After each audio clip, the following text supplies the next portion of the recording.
These 4 women are a part of my work family here at the station. Scary statistics state that 1 in 5 women will be raped. That means any one of the 4 of us or someone you love will be raped. If that happens, a rape kit will be done. Here in the state of Texas, it must now be tested within 30 days, but that was not always the case, leaving behind thousands of rape kits across the country that were not tested. In San Antonio alone, more than 2,000. What you're going to see tonight is what SAPD is now doing to give justice to some of those victims. September 1999. 20 years later, the rape kit is finally tested.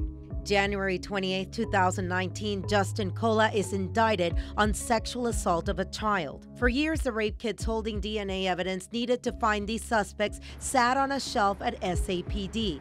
A lack of funding left thousands of rape kits across the country sitting on shelves, and in some cases, perpetrators walking amongst us, like Lavinia Masters' attacker, who brutally raped her at knife point at the age of 13. My perpetrator, he violated others. When they finally found out who he was known as a serial rapist, all because my evidence sat on the shelf. He could have not raped somebody's daughter that he carjacked and raped.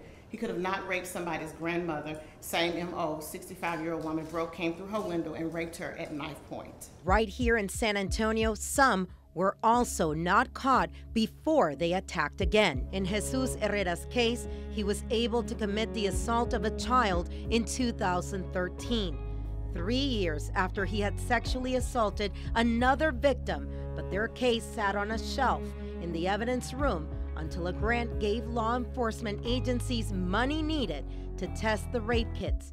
Herrera now is serving 14 years in prison. We have no backlog now, proud to say that. Captain Anthony Mazik is over the Special Victims Unit in San Antonio. After the testing of more than 2,000 rape kits, SAPD was notified that they had 141 Codis hits. That means that DNA found on the backlog rape kits here in San Antonio matched DNA on the FBI's Combined DNA Index System, or Codis. There's an investigation into a sexual assault here in San Antonio.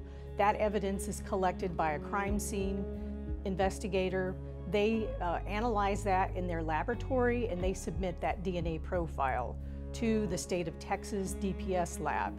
And then DPS submits that DNA profile to the NDIS nationwide database. That DNA can be collected from a number of places. And the nuclear DNA can be found in blood, in semen. It reopens a case. I mean, sometimes these cases might say we have everything we can, especially if it's an unknown actor. Once we get that hit, though, that's when they recontact the complainant and say, now we have something to go on. And that's when the work of reinvestigating a case starts. If the victim wants to cooperate or if they find that the DNA matched another crime committed before or after when the DNA for this case was collected.